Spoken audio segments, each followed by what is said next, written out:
ಆಮೇಲೆ ಅಕ್ಕಿ ಅಕ್ಕಿ ನಾವು ಅಕ್ಕಿ ಒಳಗಡೆ ನಾವು ತಗೊಳ್ಳೋ ಅಕ್ಕಿ ಪಾಲಿಶ್ಡು ಇಲ್ಲಿದೆ, ಕಾರ್ಬೋಹೈಡ್ರೇಟ್ ಇರುತ್ತೆ ಅದರೊಳಗೆ. ನಾವು ಅನ್ಪಾಲಿಶ್ಡ್ ತೊಗೋಬೇಕು, ಮೇಲಿನ ಲೇಯರ್ ಹಾಗೆ ಇರಬೇಕು ಅಕ್ಕಿ ಒಳಗೆ. ಅವಾಗ ಅಕ್ಕಿ ಒಳಗೆ ಇಷ್ಟೆಲ್ಲ ಐತಿ ನೋಡಿ, ಎಷ್ಟೊಂದಿದೆ ಇದರೊಳಗೆ. ಪ್ರೋಟೀನ್ ಇದೆ, ಫ್ಯಾಟ್ ಇದೆ, ಫೈಬರ್ ಇದೆ, ಕ್ಯಾಲ್ಸಿಯಮ್ಮು, ಐರನ್ನು, ಮ್ಯಾಗ್ನೇಸಿಯಮ್ಮು, ವಿಟಮಿನ್ ಸಿ ಎಲ್ಲವೂ ಇದಾವೆ. ಎಲ್ಲ ಇರೋದು ಅಕ್ಕಿ ಮೇಲಿನ ಪದರಿನಲ್ಲಿ. ಅದನ್ನು ತೆಗೆದುಬಿಡ್ತೀವಿ. ತೆಗೆದುಬಿಟ್ಟು ಬಿಳಿ ಅಕ್ಕಿ ತೊಗೊಳ್ತೀವಿ ನಾವು. ಬಿಳಿ ಅಕ್ಕಿ ಒಳಗೆ ಇರೋದು ಬರೀ ಕಾರ್ಬೋಹೈಡ್ರೇಟು. ಹೀಗಾಗಿ ಎಲ್ಲರಿಗೂ ಡಯಾಬಿಟಿಸ್ಸು.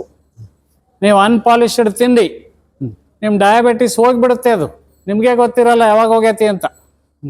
ಯಾಕೆ ಅಂದರೆ ಇವೆಲ್ಲವೂ ಈ ಕಾರ್ಬೋಹೈಡ್ರೇಟ್ ವಿರುದ್ಧವಾಗಿ ಹೋರಾಡ್ತಾವೆ. ಇವೆಲ್ಲವೂ ಅದರೊಳಗೆ ಇಟ್ಟಿರ್ತಾನೆ ದೇವರು ಪರಿಹಾರನ.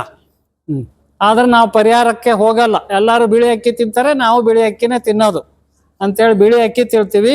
ಹೀಗಾಗಿ ನಾವು ಕಾಯಿಲೆ ತಂದ್ಕೊತೀವಿ. ನೋಡಿ ಇಲ್ಲಿ ಬ್ರೌನ್ ರೈಸ್ ಹ್ಯಾಸ್ ಎಷ್ಟೊಂದಿದೆ. ಐರನ್ನು 2.5 ಟೈಮ್ ಜಾಸ್ತಿ ಇದೆ. ವಿಟಮಿನ್ B3 ಇದೆ, ವಿಟಮಿನ್ ಇ ಇದೆ, ವಿಟಮಿನ್ B1 ಇದೆ, ವಿಟಮಿನ್ B6 ಇದೆ.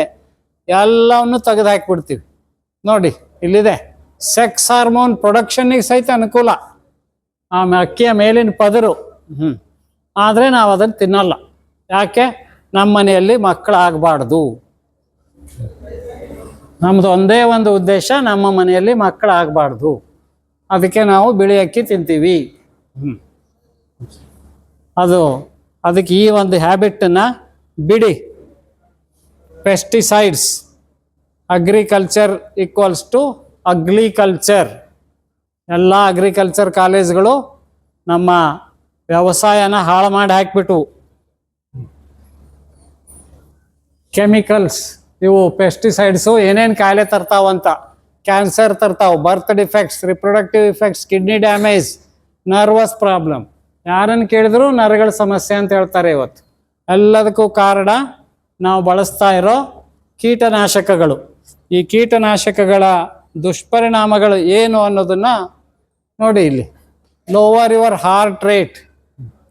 ನಾವು ಇಲ್ಲಿ ಆರ್ಗ್ಯಾನಿಕ್ ಶಾಪಲ್ಲಿ ನೇರವಾಗಿ ರೈತರಿಂದ ತೊಗೊಂಡಿರ್ತಾರೆ. ಒಂದನೇದ್ದು ಕೀಟನಾಶಕಗಳನ್ನು ಬಳಸದೆ ಬೆಳೆದ ಆಹಾರ ತಂದಿರ್ತಾರೆ ಇವರು. ಕಾಸ್ಟ್ಲಿ ಇದ್ದೇ ಇರುತ್ತೆ. ಅಮೇರಿಕಾದಾಗ 4 ಪಟ್ಟು, 100 ರೂಪಾಯಿ ಇದ್ರೆ 400 ರೂಪಾಯಿ ಅದಕ್ಕೆ ತೊಗೊಳ್ತಾರೆ ಜನ.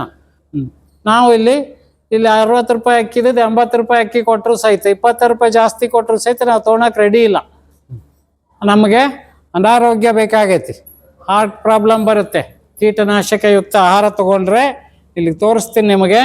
ಇಲ್ಲಿ ದಟ್ಟವಾದ ಕಾಡಿತ್ತು ಕಾಸರಗೋಡಲ್ಲಿ. ಒಳ್ಳೆ ಗಾಳಿ ಇತ್ತು, ಅವ್ರಿಗೆ ಒಳ್ಳೆ ನೀರಿತ್ತು, ಒಳ್ಳೆ ಆಹಾರ ಇತ್ತು. ಆದರೆ ಸರ್ಕಾರಕ್ಕೆ ನಾವು ಚೆನ್ನಾಗಿರೋದು ಬೇಕಾಗಿರಲ್ಲ ಯಾವತ್ತು. ನಾವು ಯಾರೂ ಚೆನ್ನಾಗಿರಬಾರ್ದು.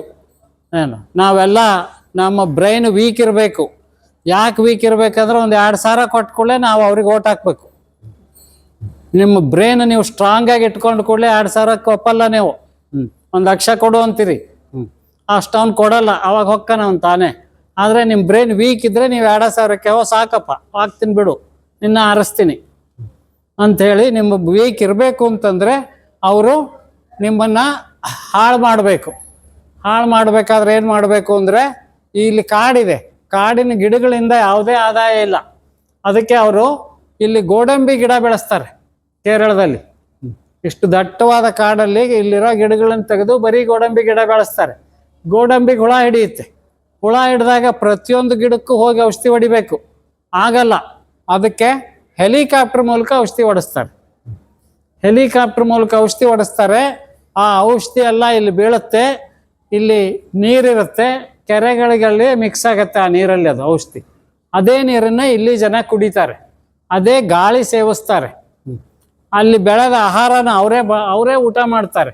ಹೀಗಾಗಿ ಅವರು ತಮ್ಮ ಆರೋಗ್ಯವನ್ನು ಕಳ್ಕೊಂಡ್ಬಿಡ್ತಾರೆ. ಅವರಿಗೆ ಹುಟ್ಟಿದ ಮಕ್ಕಳು, ಅಲ್ಲಿ ಹುಟ್ಟಿದ ಮಕ್ಕಳ ಪಿಕ್ಚರ್ಸ್ ಇವೆಲ್ಲ.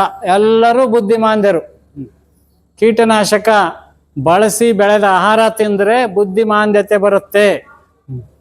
ನಮಗೆ ಎಷ್ಟೋ ಜನರ ಮನೆಯಲ್ಲಿ ಇವತ್ತು ಹುಟ್ಟೋ ಮಕ್ಕಳಿಗೆ ಆಟಿಸಮ್ ಅಂತ ಕರೀತಾರೆ. ಬುದ್ಧಿಮಾಂದ್ಯತೆ ಅದು. 5 ವರ್ಷಕ್ಕೆ ಆಟಿಸಮ್ ಅಂತ ಬರುತ್ತೆ, ಬೆಂಗಳೂರಲ್ಲಿ ಭಾಳ ಜನಕ್ಕಿದೆ ಅದು. ಕಾರಣ ಬರೀ ಅವ್ರು ತಿಂತಾ ಇರೋ ಆಹಾರ ಕೀಟನಾಶಕದಿಂದ ಬೆಳೆದ ಆಹಾರ. ಇಲ್ಲಿ ಸಾಕಷ್ಟು ಪಿಕ್ಚರ್ಸ್ ತೋರಿಸ್ತೀನಿ ನಿಮಗೆ. ನೋಡಿ, ಮಗು, ಬುದ್ಧಿಮಾಂದ್ಯ ಮಗು ಎಲ್ಲರ ಮನೆಯಲ್ಲೂ ಹುಟ್ಟಿದಾವು. ನೋಡಿ ಹೇಗಿದೆ. ಈ ಚಿತ್ರಗಳನ್ನು ನಾವು ನೋಡಿದರೆ ಕಣ್ಣಾಗ ನೀರು ಬರುತ್ತೆ. ಏನಪ್ಪ, ದೇವ್ರು ಇಷ್ಟು ಕ್ರೂರವಾಗಿರ್ತಾನ. ನಾವು 1,000 2,000 ಕೊಟ್ಟು ಓಟ್ ಹಾಕ್ತೀವಲ್ಲ, ಅದರ ಪರಿಣಾಮ ಇದು. ಅವ್ರಿಗೇನು ನಮ್ಮ ಬಗ್ಗೆ ಕಾಳಜಿ ಇಲ್ಲ. ಅವ್ರಿಗೆ ಆ ಕಂಪನಿಯವ್ರು ದುಡ್ಡು ಕೊಡ್ತಾರೆ. ಕೀಟನಾಶಕ ಮಾರಿರ್ತಾರಲ್ಲ ಕಂಪನಿ ಇರುತ್ತಲ್ಲ, ಅವ್ರಿಗೆ ದುಡ್ಡು ಕೊಡ್ತಾರೆ. ಅವ್ರ ಮನೆಯಲ್ಲಿ ಚೆನ್ನಾಗೇ ಇರ್ತಾರೆ ಜನ. ಅವ್ರು ಆರ್ಗ್ಯಾನಿಕ್ ಆಹಾರನೇ ಬಳಸ್ತಾರೆ.